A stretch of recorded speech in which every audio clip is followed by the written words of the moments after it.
everyone, and welcome to the American Scouser podcast. Another Monday night. We are all back in action as a trio over here. So many transfer news to talk about. I don't know if we're going to get to all of them, but we'll cover them one by one. I am your host, as always, Timuchin here in Chicago. I'll do the weather update. It's not as bad as it was, but it is freaking humid in this damn place. Hence, we're about to get a storm over here. So Gordo will be out and about in this area tomorrow fixing power lines. And Gally is in the house. Gally, what's happening? Just hanging in there. Weather up in the Northeast is a little bit better than what you guys are getting out in the Midwest. So I can't really complain. We got our first day, I think, in a long time under 90 degrees. So it was finally broke a bit up here in the Northeast. Yeah, weekend was nice. I'm not going to bitch about the weekend. Even today, not too shabby. I think the bar was set so low with those 100-degree days. Anything feels like a breeze now when you go out there. Speaking of a breeze, Bickler is in the house. Bickler, what's happening? Not very breezy here. It's like storming off and on. It's the summer in a low-lying coastal region in a southern part of the United States. So it's just one big sweaty ball sack. Sounds glorious over there. Okay, so let's start with the bigger ordeal first and the bigger announcement. We kind of talked about it this morning as well, but I did promise that we would kind of go over it for those who are listening to the podcast, specifically from Spotify, Apple iTunes or whatever, but as well as those who are watching it live or afterwards on YouTube. We are doing our now annual but we will make this annual per request of Bickler over here. We are doing our fundraiser for Jamie Carragher's 23 Foundation. A lot going on. I know there's we did share it this morning, but a lot of items are donated. This is the one that I have my eye on actually, but Jota before he gets sold, I guess too. But this is the one really I have my eye on over here, signed by Jamie himself. But a lot of items being donated from there.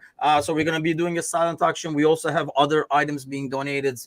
More on the way. Actually, we're gonna do a request post as well. I know there are a lot of writers and stuff like that will send in their books. I know a lot of followers are sending in items to be auctioned off. Along with that, we're gonna do our GoFundMe. So anybody who does not want to bid or if that gets out of their budget and stuff like that can just chip in over there. And the biggest thing that I had the pleasure of coming up with. So this is what happens when I sit by the pool for too long. A 24-hour podathon. So we'll be on air, three of us. Well, Bickler and I are for sure. When I presented this, I broke the news to these two right after the podcast last week. While Bickler was on board right away, Gally was really worried about if you can get his makeup people to constantly touch him up so that he can be screen safe. Or, as Gally suggested, we can do something where people pay sponsors so that we are not on for 24 hours, whichever works. Yeah, I want to be something clear here. It has nothing to do with makeup. It has everything to do with the sanity that is my life. And I have a hard enough time sitting in one spot for 60 minutes from 8 to 9 p.m. on Monday nights. But to do this for 24 hours with you two humps and to think anyone is going to listen to us for that amount of time is baffling. It's going to be so good. So I'm already kind of punch drunk with the idea. I'm not sure there is enough coffee. There are enough Miller Lights, but I'm excited for it. The cause is great. We have a lot of really, really great ideas, ways we can make it fun. And if you guys think we're going to be talking about Liverpool for 24 straight hours, you're insane. Because we will be off that topic probably about as quickly as we're off Liverpool in this podcast, which took exactly 5 minutes, okay? Because there is about that much going on, and I hope by August 10th, when this thing happens, there is something more to talk about. But it's going to be really exciting. 24 hours, a 24-hour telethon, and I feel like if Jerry Lewis couldn't get canceled after all those years, we can't pull it off after one. I don't think we can do it on one. 24 hours is a cake. It's gonna be a breeze, right, Bickler? I mean, seriously, we'll have so much to talk about by itself. But 24 hours being up, I mean, I'm almost getting the sense that Bickler and I are gonna be like, hey, you want to go for another 6 hours? But then I don't know. By then, Gally will be awake. An hour dedicated to the Major League Baseball just for tuition. Yes, I can probably go on for an hour about how baseball sucks. But that's among the many other topics. Bickler, what do you think? Are you ready for the insanity?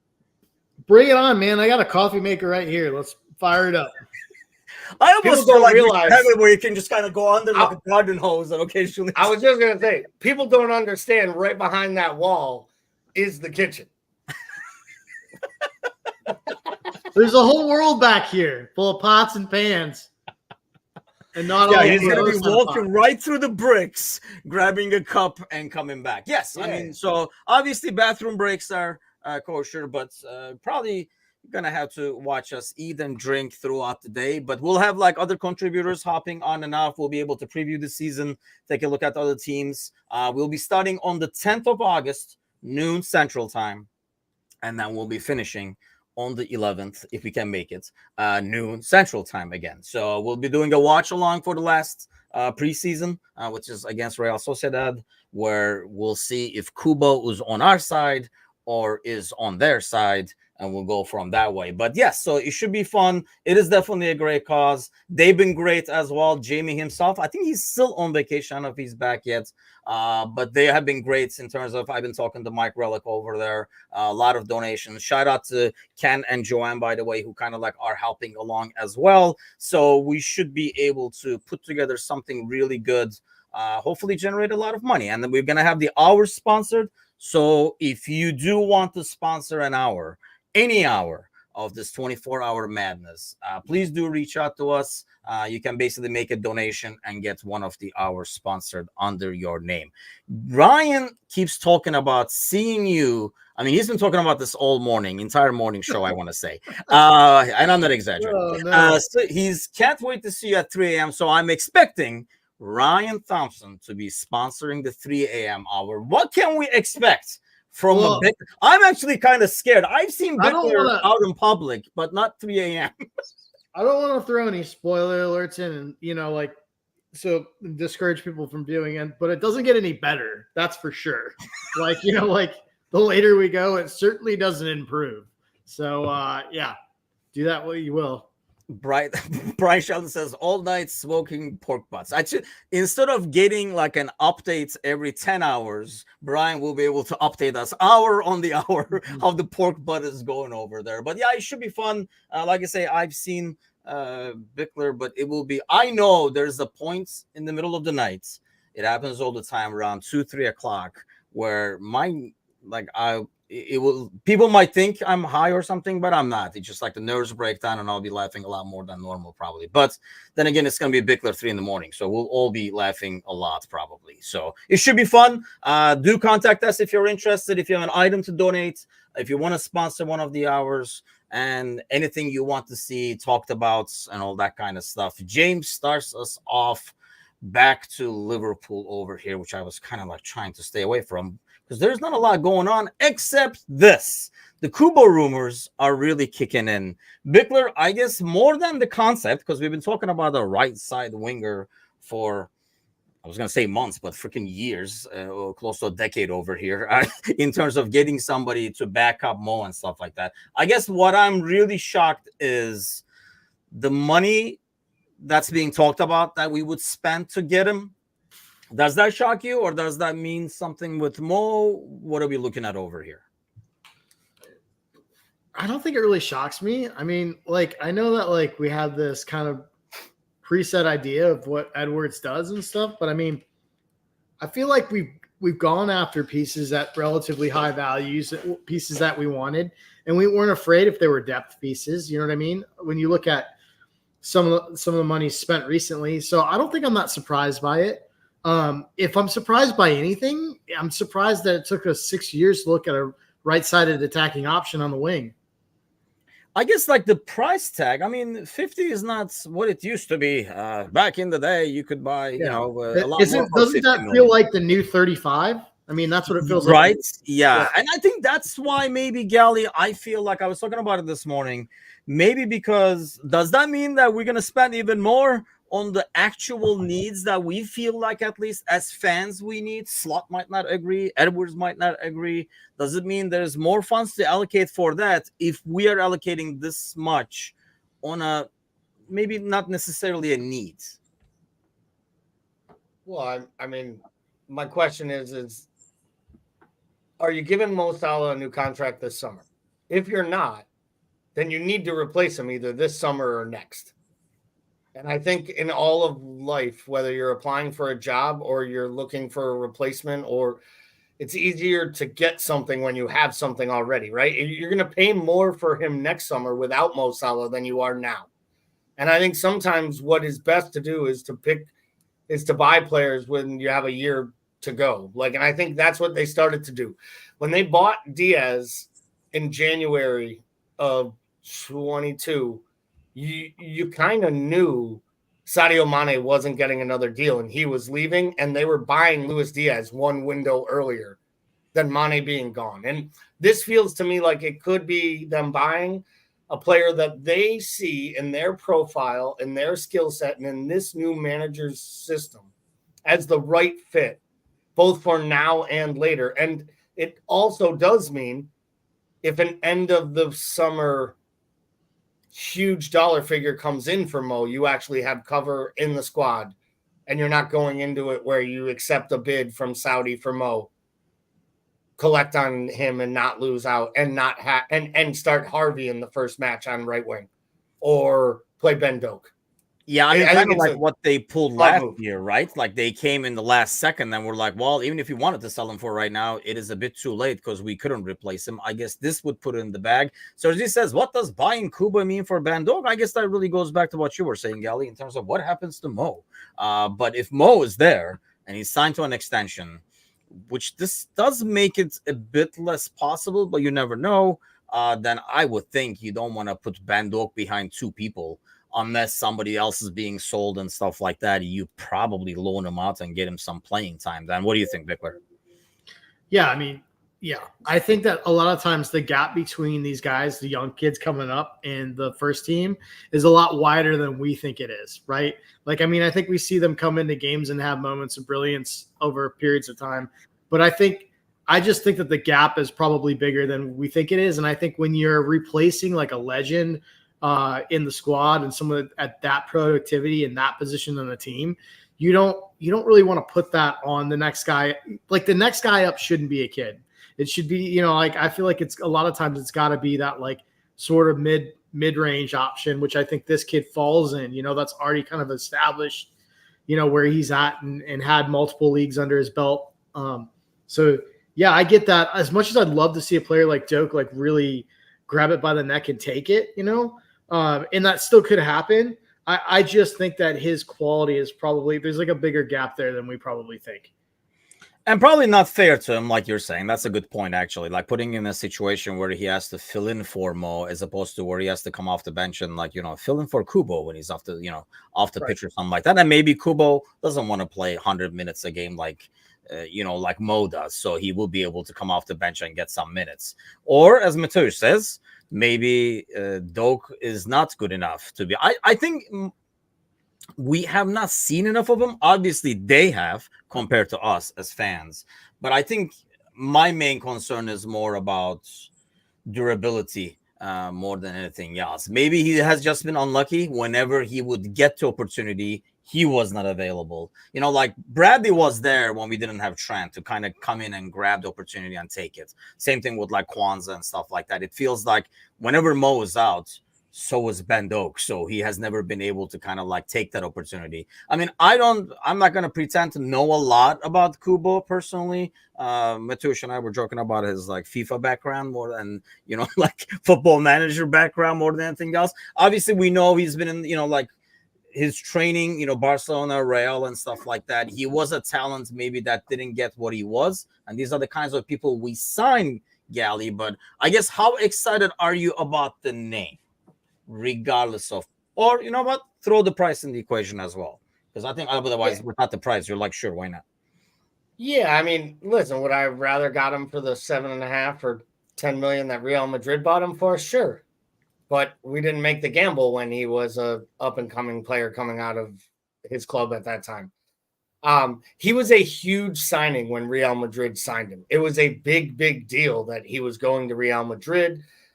He was going to be this big, next Asian star for them and Japanese star. Didn't work out for him, but much like Odegaard, I feel like Real Madrid gives people like 15 minutes, and when you don't become a Galactico overnight, they buy 3 more of you in your position, and the next thing you know, they're like, "Well, we bought Eden Hazard. You can go on loan. We paid 100 million for him. You go do this at Real Sociedad." He's had a nice little career for himself. It seems like he has a much higher trajectory, and the way that people talk about him is that his skill sets are very high. So I'd love to see him. It sounds, if the reports are right, that he's the type of Arne Slot type player, and maybe What is that, by the way? What is this Arne Slot player that you speak of? Do we know? That's the problem, Well, I mean, from his time at Feyenoord, he plays a different type of attack where he uses less from his fullbacks, and wingers play more traditional and stay a little bit wide and creates width. And I think that's what this kid is. And let's be honest, this kid looks like he has all the same skill sets and attributes as Mo Salah did when he was at Roma.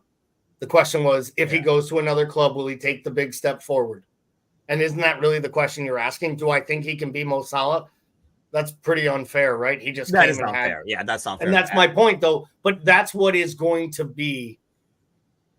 That is what whoever steps into that right-sided position is going to get until the tactics and or someone else steps up as the leader.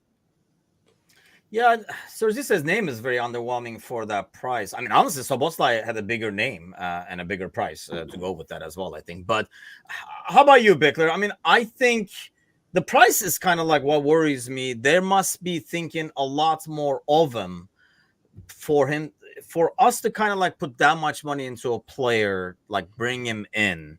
And I realize what Gally was saying earlier. It puts us in a better bargaining position, all that kind of stuff. But I guess that's the only concern I have. When we signed, Minamino and stuff, and I know it's like apples and oranges, but the price tag, if somebody was brought in for like 15, 20 million, I think I would have full faith in Edwards that they see something that we don't. I guess my main worry just comes from the price tag and nothing else at this point. It's not our money, as Kazi would keep saying, but still, I worried because when we put this much money into this, does it somehow take away from what we all consider as needs? I think the big question that, like, the sort of the elephant in the room that implies is, are you spending that kind of money for a player who's not going to play football right out of the gate and play a lot of football? Like, that's the question, right? And then the indirect question is, doesn't that kind of tell you what they're doing with Mo? You know what I mean? Yes. So, like, I mean, there's some big things that you kind of skirt around when you look at the player. I think you could buy him in addition to Mo for sure, but that just comes back to that question. Are they going to spend that for a player that's going to spend at least a year, possibly not playing that much? But we've certainly been in that realm before. We've spent in that realm before relatively recently and not played a lot of these players between Darwin, Gakpo, kind of used them. Like, some of them were not always playing regular football.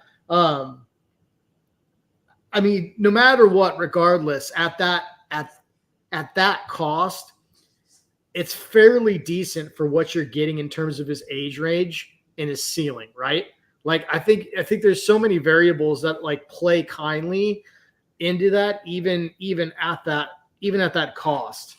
I guess when I looked at the player and what you watch what you can watch when you look at these things via YouTube, but like when you read the scouting profile on him, I think what really stood out to me was that he really likes to work defensively.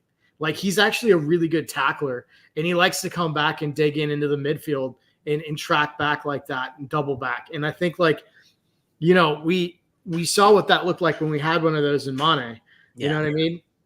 And it was pretty tasty. So, like, I think he's a really, really interesting profile in terms of like the type of player he is.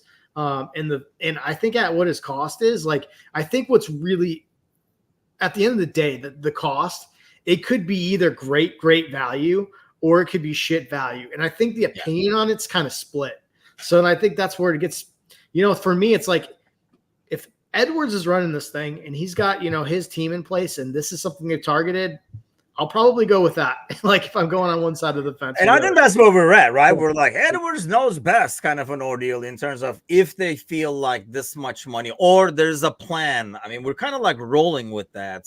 So having said that, though, I mean, obviously everybody's constantly worried, but everybody's constantly worried anyway, because as you see other signings and stuff, everybody's like, they're getting stronger and we're not. And I do agree to a certain point. But at the same time, Gally, I think I would have felt more comfortable if we had, I know it's still early, so we don't know if Klopp is like Slot, right? Like, because with Klopp, when you got somebody, you might not see them for like 3-4 months to play.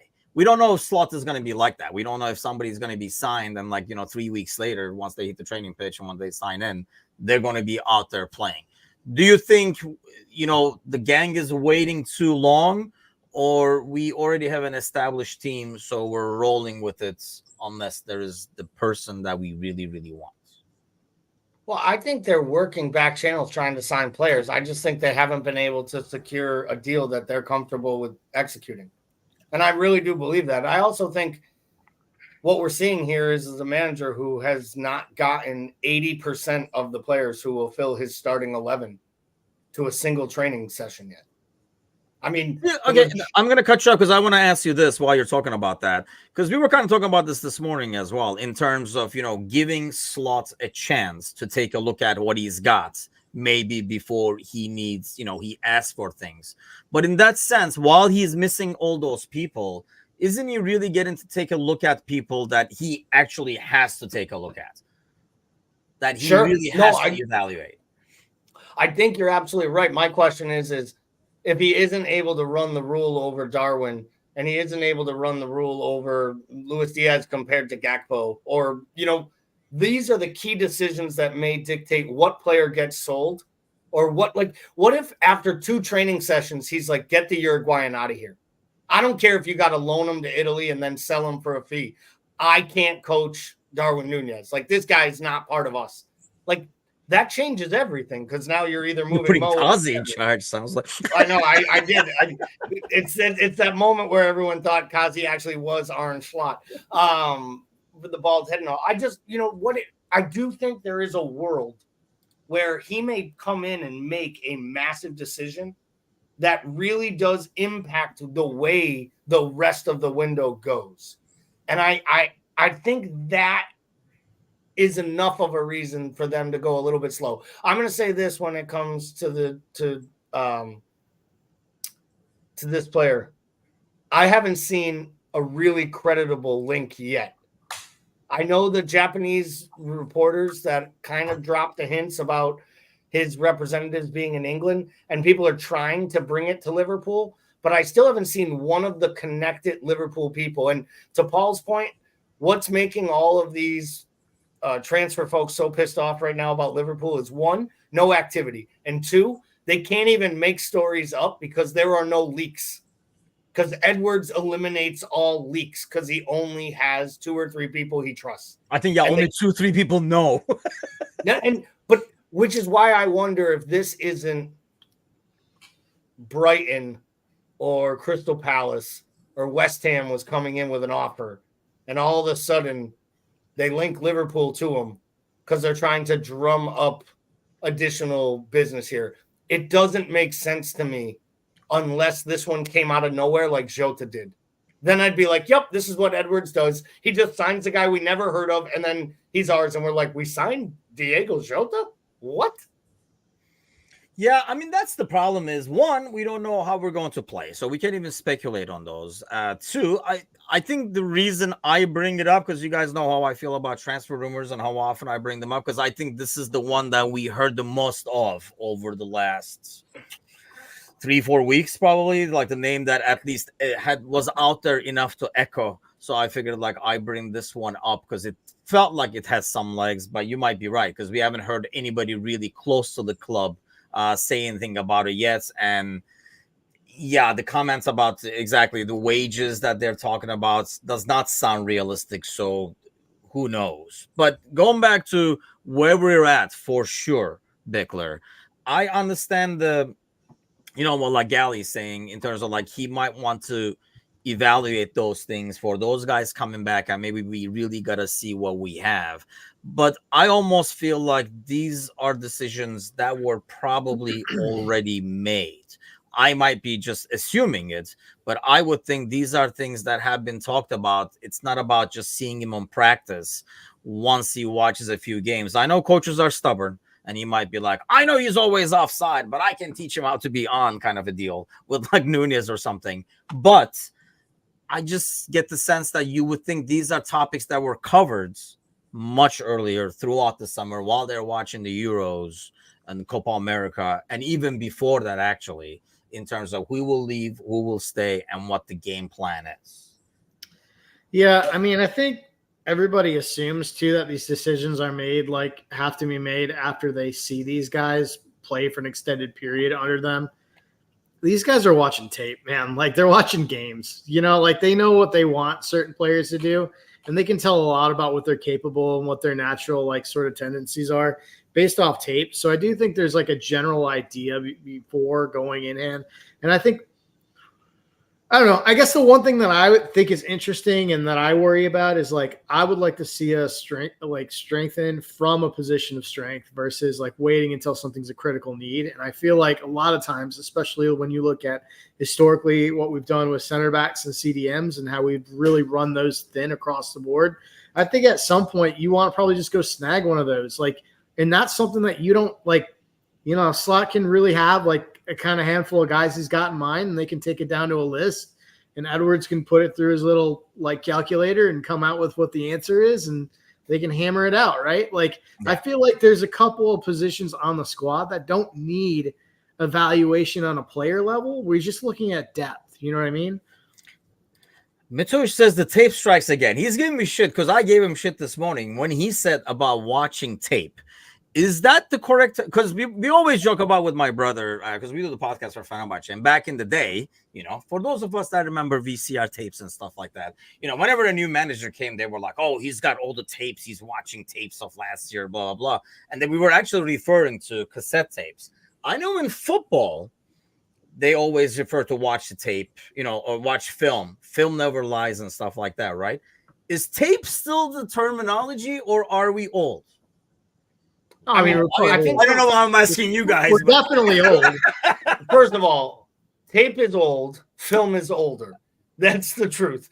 But I mean, in the sports world, it was always film, because it was the old NFL films, and they had all the reels, and it was. But I think that's for NFL. I've always thought soccer as tapes.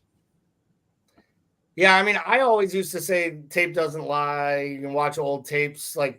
Yeah, because you refer to tapes, like literally. But that's because we're old and we used to have VCRs, like I refer to things as, I remember having a floppy disk drive, and people are like, why did they call it a floppy disk? It was a hard disk. And it was like, no, actually, originally at one point it was floppy. And that shit was even weirder, but we shouldn't go into this, and if you put your thumb in the wrong spot, go to floppy and the hard disk and all that. That's gonna take us to dangerous territory. I forgot about the thumb thing. That was so ridiculous. Remember the thumb? You put it right in the middle, and the whole fucking thing would go away. Yeah. Why did you have that spot? Yeah, what's going just on? Like, and that was like a big thing. Like, don't put your that would ruin it. But like half of us as kids would like fan it like it was like a Polaroid, and that wouldn't do anything. Like, doesn't make any sense. I think it's at one point I used to blow on it, like blowing into the cartridge thing. I used to blow on it like it was a Nintendo cartridge, like it was going to change my shitty graphics. I used to have a Commodore 64 where you use actually cassette tapes, and there was like a little screw that you would have to turn. Sometimes it wouldn't work, so you had to turn this so that it would like load up properly and stuff. The good old days. We need somebody young in the audience to tell us what the kids are calling. No. I'm going to start a Twitch stream. People. We got young people into our audience. It led to a whole freaking crazy ass arguments. We do not need any more advertising for that. Thank you very much. I'm going to start a Twitch channel that's just me streaming video games on ancient consoles. How awesome would that be? You guys just start like literally playing like old games, like playing like original, not even like Super Mario Brothers. Playing the Oregon Trail. All you hear is like a keyboard. True story. True story. My sister is 9 years older than me, and she was a grad student at Westfield State College, and she was doing a grad program. And one of the things they were doing was testing the beta version for this informational video game called the Oregon Trail. Yeah.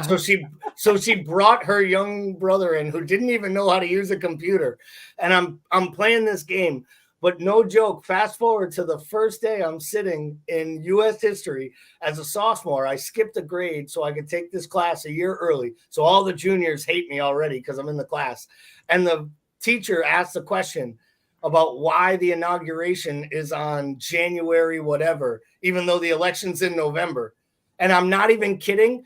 Like an 8-year-old kid, I remembered the Oregon Trail freaking question that asked me that. And I was like, because they used to have to take horse and buggy to get all the way from California to Washington, D.C. And the president's like, see, and this is why we let the sophomore into your enriched. And they all look at me. They're like throwing shit at me. And I just like, I'll never forget it. And it was the stupid ass Oregon Trail.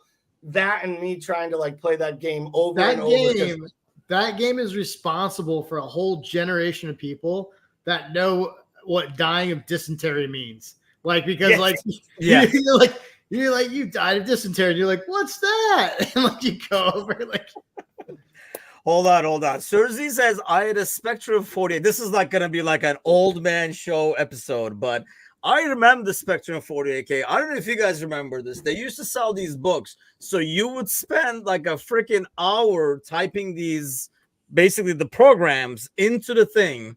And then you had to press this and hold this to get the slash and all that kind of stuff. No way. And mind you, if you mixed one comma, it wouldn't work. So you would have to go back and check and stuff. And after all that work, it was just like a basic thing of a guy going around and jumping. And we were like, this is so cool. What was the video game system? I feel like it came out like at the same time as Atari, maybe a little before, a little after, before Nintendo. It was the one where you get bars? where you'd get the game. You'd get the game, and then you would like every game came with like a little like plastic sleeve, and the sleeve like slid onto the controller. So it like changed the controller buttons for like what game you were playing. I'll think of the name of it eventually. Like it would literally, the thing only had 4 freaking buttons on it, right? But you'd like slide the thing in if it was Pac-Man, and it was like a green and a red, and it was like, and then you got like a key almost. It was in television. That is right. Oh wow! And it was James, you're old too. Honestly, it was so bad. It sounds like one of those games. Like I could imagine getting one of those where like the game is you have to program it yourself. It would be like literally playing like that old game Life. And you're like, shit, I just got a mortgage, an ex-wife, and 2 fucking kids that aren't mine. Who the hell wants to do this on Saturday night with grandma? ColecoVision. Man, I'm actually almost embarrassed, Bickler. Like, Gally was a bigger gamer back in the day compared to us, maybe. But then, when did you drop off gaming, man? Right after my Genesis. Yeah. Right after my Sega Genesis. No, I had the first iteration of like a PlayStation, the first PlayStation 1, and I would play whatever it was called, right? Like, I would play like I would play James Bond, the 007 game, and then like I'd play the Tony Hawk skateboarding game for a while. A lot of sports games. Man, Gally, you've changed. Yeah, man.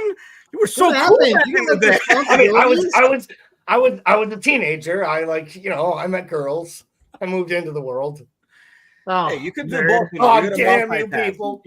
You got to multitask. James says, my dad's first console made us play it. It's a rough childhood that James has had. He just wanted to play the Nintendo 60. Like a word with your dad. How the hell did we get over here, by the way? We really went off the rails. We're preparing for 24 hours. Yeah, there's nothing to talk about. This is a little glimpse of how the 24 hours is going to go. The tape. Yes, footage says Sir Z is the correct wording. Okay. But I don't know. And this is coming from Sir Z's son. I don't know if I'm buying that. So because Cersei's our age at best. But okay, so let's go let's go back to the tape over here, or footage, film, whatever you want to call it.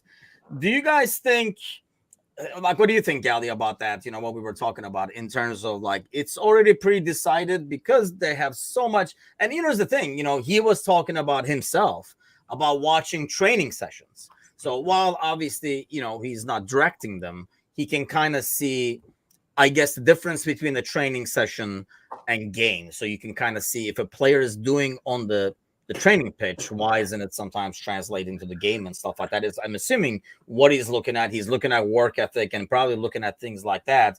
Do you think while he's watching all that, decision is already made? He's not going to be like, "Oh man, I didn't know you were this good," when he like shows up from the national team. Yeah, I do think a lot of the decisions are made, whether it's footage, film, or tape that he's watching. I do think that there is quite a bit that's already been predetermined. Now, I'd say there's probably some guys like, you know, maybe that Greek left back where he's like, did he actually ever play in a game? Because I'm searching through all this footage and all this. How come there's no footage of the guy? I can't find them. I've even watched the last 3 months of all of Klopp's training sessions that were recorded, and I can't even find them there. And he's like, he wouldn't let him practice either. But no, I do think there's some guys that there's probably still some questions about. My thing is you can watch what a player is in Jurgen Klopp's system and what Jurgen Klopp asks of them. But then is it something different than what Slot is going to expect? And I do think he'll want to see guys not only train, but I think he's going to want to see how people respond to his management style, respond to his leadership. Because I hate to say this when this is an old cliche in sports, but it happens all. There is always someone when a new coach or new manager or new general manager, somebody plays the fall guy. Like there's usually a guy. And for Klopp, it was Sacco, right? It took a full year, but a year in, he was like, you're the one. I'm going to cut your head off, and I'm going to leave parts of your body at every corner of the club to remind everyone what happens. And I do think somebody is going to – there's going to be one of those for Slot too. And I think you just got to kind of – you got to feel these guys out. And I think right now the club is at such a major impasse and change and moment that I think being calm and patient, even though it's not my nature, is probably the smartest thing Edwards can do right now this summer. And I know nobody wants to hear that because we all want signings. Yeah, because we all feel like the needs are glaring and we know where they're at. Everybody else should. I mean, everybody in the world does kind of an ordeal when it comes to defensive midfield and center back and stuff like that. I mean, Bickler, when Arne Slot was talking about watching the practice and stuff like that, I mean, my assumption is when a manager is watching or a coach is watching that stuff in the past, he is more looking at, like I say, one thing is to see how that transfers from the training pitch onto the game, or maybe he's looking at guys who did not get a chance, trying to see what they were doing at practice, like Costas, if he was there, and like how come he didn't get a chance and stuff like that.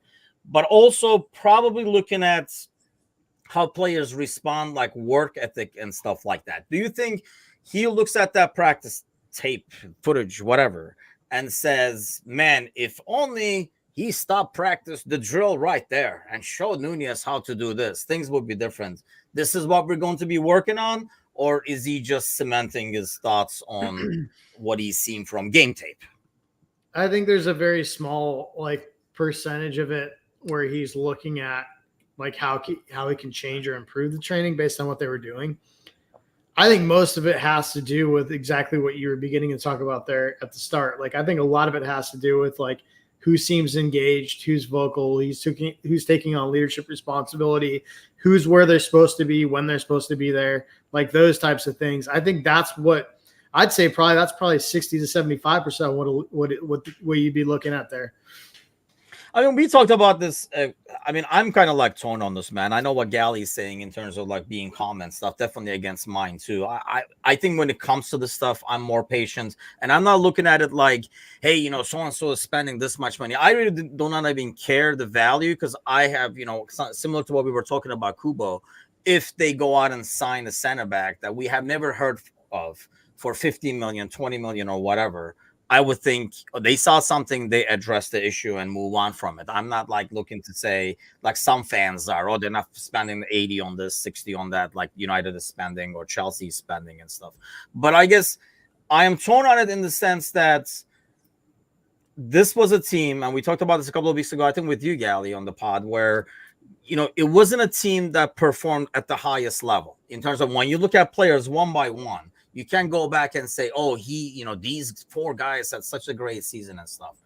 So is this in the good old American fashion way, where we're going to get slammed for this anyway? It's Yanks talking about soccer.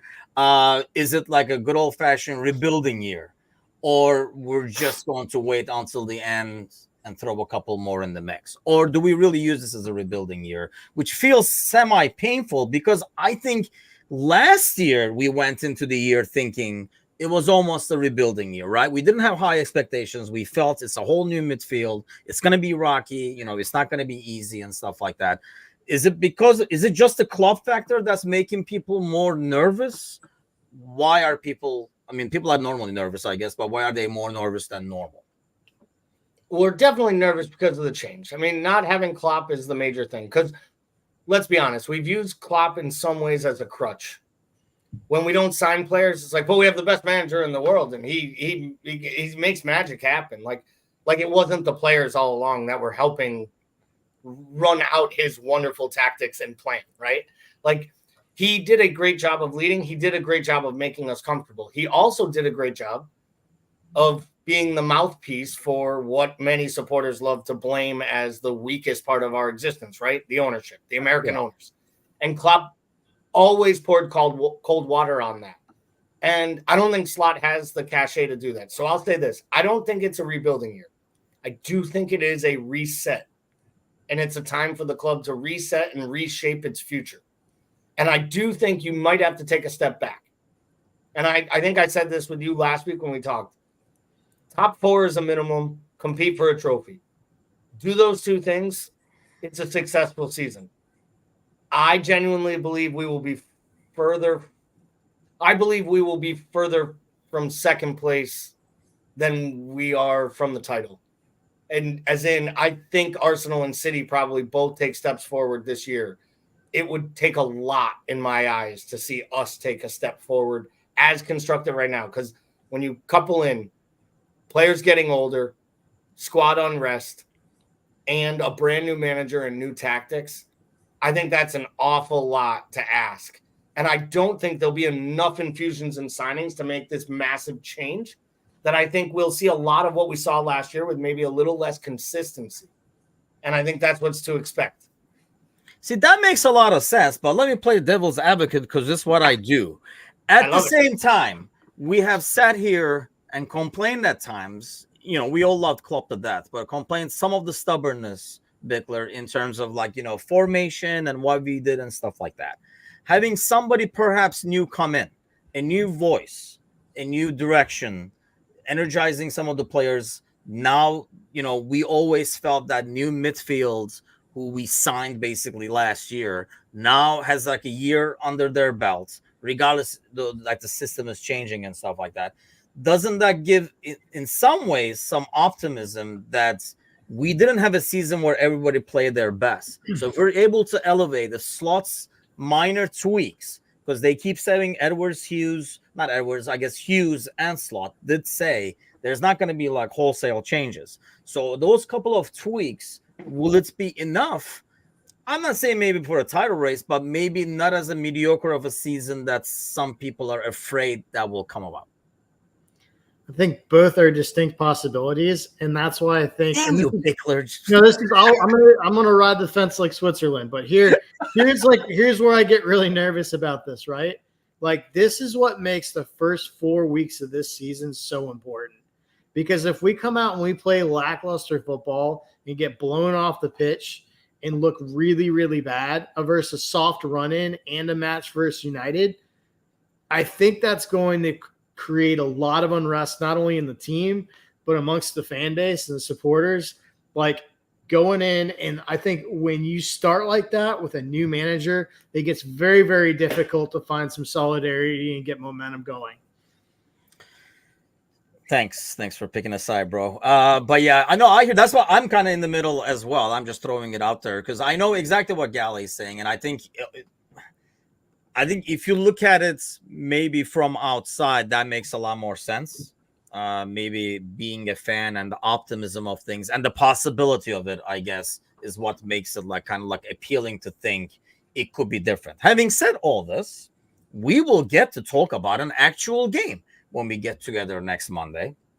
Actually, Gally, right before we went on, you had an interview with the South Carolina Supporters Club. So that should be coming out soon so that you guys can find out more about the events and stuff. We're hoping to get the other two as well so people can find out about the events. But scheduling is a bit harder because these guys are doing a lot right now. So it's kind of hard to corner them to record like a quick interview session. But what are you looking for, if anything? Because in the past, with Klopp, we kind of knew, right? Especially in the preseason, we knew what to expect, and more than that, what not to expect or what not to feel, because we knew how much importance he gave to it and what he was really after: score, result, performances, and stuff. With a new manager now, aside from looking at maybe tactical tweaks, what are you really watching in terms of players, in terms of attitude, whatever it might be? Yeah, I want to see that the players have a little bit of like an understanding for what he's asking them to do on the pitch. I want it to look like they don't look like they have a brand new manager. And I know that there'll be some rust, right? Like it always is. I would like to see that it looks cohesive. That to me means that the message is getting through on the training ground and that his philosophy is getting built into the side. Other than that, it's like 2-3 players, to be honest. I want to see what is the version of Curtis Jones look like under this manager, because I think there's a kid who this is a big year for, of whether or not he's a future cornerstone of the club or someone who gets sold. I think it's a big summer for Basic because I think the unknown and the upside of his talent and what they've seen from him in his short stints makes them believe they may not need to spend the $100 million that they had earmarked to go to Caicedo last year. I know nobody wants to hear that, but I think they actually believe they have answers to the 6 and that there isn't a world-class one out there to go get. Personally, I'd spend the same 50 that we're going to send on a right wing backup, and I'd just buy Josh Kimmich and I'd plug him, drop him right into the 6 and be like, you can do this job. You're good enough and enough quality. But maybe they don't rate him that way, and we know he's 29 pushing 30, so he probably doesn't have a sell-on value. Bajcetic, Jones, and I really want to see what Harvey looks like, because Harvey's the type of player. He's one of the few people last year you asked who had years that we wasted. We didn't waste Harvey Elliott last year, but he kicked on in a way. Yeah. You almost wish there was more positivity out of the end of last season so Harvey could have held that. If we win things at the end and we're up for it, Harvey gets invited to the England camp, not to be taken to the Euros. Like Ox in the good old days. Good point. But I Jones, Harvey, Bajcetic. That's my 3. And maybe Kwanzaa. Does Kwanzaa look like last season got to his head and he feels like he's made it? Or does Kwanzaa still look like a kid trying to earn his way and become an everyday starter at the club? I think those 4, I guess, is my big. See, you were going with 3. I was going to ride with it. You squeezed in a 4 at the end, but I'll stick with 3. My bad. I mean, personally, I'm looking more at, that's interesting because I think we will be watching different things, and that's why I wanted to ask that. I agree about Harvey. Kind of Brian Shelton is saying as well is where he's being utilized. I know it's not a very clear sign that we're going to get for Harvey because obviously everybody in the front line is missing. So I don't know if he's going to be plugged in there because there's nobody else. So he's like, who else plays wing? And then like he gets thrown over there. I do want to see Sepp, and I want to see what we get out of him. I don't know how much truth to it that he is actually getting an opportunity or he's being sold. We already had a couple of like short videos published on this where we discuss this in the morning shows, but I do want to see him and see how he does. And the third guy is Carvalho. I want to see if he's being used, how he's being used, because I do wonder if we cash in on him, or is that really the talent that we thought we were getting? I think we talked about a little bit about him last week. I just worry that he's not a guy that's very flexible and only fits a certain mold. Will we have that mold and slot system or he's just not going to fit, and he's not going to. We've seen that he can adjust his game very well, so we'll basically be moving on from him. How about you, Bickler? If you pick 3 players to watch, are you watching? If I would pick, I guess I think Bacchetic's going to be an interesting one, just because that injury that he got has such a high rate of reoccurrence and is such a bad one. I kind of want to see where he lands back, like where his sort of median is when he kind of comes back and finds some consistency. I think Kwanzaa will be an interesting one as well. Like, does he take that next step forward in his career? Like, because I think there's like a next level, a next gear he's got to hit. And if he can hit it, I think it solves a lot of issues with, Konate being a real durability concern. I'm curious to see what happens there, because I think it impacts what we do in the transfer market. And then I guess I'll go Carvalho too, because he's the big question mark, right? We loaned him out to Red Bull. He comes back, he crushes it again at the championship. So I guess I'm curious to see what he looks like in a formation that use attacking mids. You know what I mean? So this is a system that does that. So can he operate in it? Because if he can, it's going to cause all these things have massive trickle down effects in how we approach things in the transfer market. Yeah. But do you guys think those performances even matter? Like, is Slot going to be seeing something in those games that he's going to be like, hold on, scratch that. If you didn't sell him yet, we're going to keep this guy? Or like he already knows some about these guys that it would maybe just cement what he was thinking, Gally? I'd assume that would be the case, but I think it's funny. We all just rattled off 2-3 names of people we're going to watch, and we didn't name the guy who probably is the biggest star that's going on this tour and needs to have a good preseason, which is Soboslai. He probably is the one who should be watched the most, because does a guy like Carvalho or Harvey grab an opportunity to shine and almost outshine a player who we spent $70 million, who has a role built for him? Like, he is an attacking flair midfielder, yet there's a chance that these kids could outplay him. And I think there's a lot on the line for a lot of players. And I think the biggest thing they need to do is just put in good performances. And I think that's what the manager is going to be looking for, like cohesion, performances. And I think, as a whole, I want to see players that look like they understand what's being asked of them by their manager and how they're supposed to play together. Whether that's Mo interacting with whoever the right back is, or if that's Mo working through overlapping runs, or where they want the fullback to tuck in. Because I think we are probably underestimating the fact that we've played one way for 8 full seasons. Just like one way all the time. And I don't think it's going to be easy for these players to be like, wait, he doesn't want me making that run when this happens anymore. Like, I think that's going to be interesting. So, like, the emotional intelligence of these players, how quickly do the young kids pick it up? Will it be veterans playing at the beginning of the season because Slot can rely on them more than maybe the kids? Like, I think it's going to be really, really interesting. It's going to be a fun few matches here in America. I think this is like the first time in a long time where preseason will be more interesting to watch, because at the end of the day, Bickler, regardless of what happens, there were some players, they could walk on their hands and dribble through 10 guys and score. At the end, we were like, yeah, you're not going to play anyway, so thanks for playing, kind of an ordeal. Whereas I feel like this offseason is different, where everybody does get kind of like a clean slate. Or is that like overstated? At the end of the day, some of the, going back to, for example, Gally's example, like Szoboszlai is going to get his shots anyway, regardless of how he does, mainly due to the price tag. I think this preseason is more important for Szoboszlai personally than it is for the club.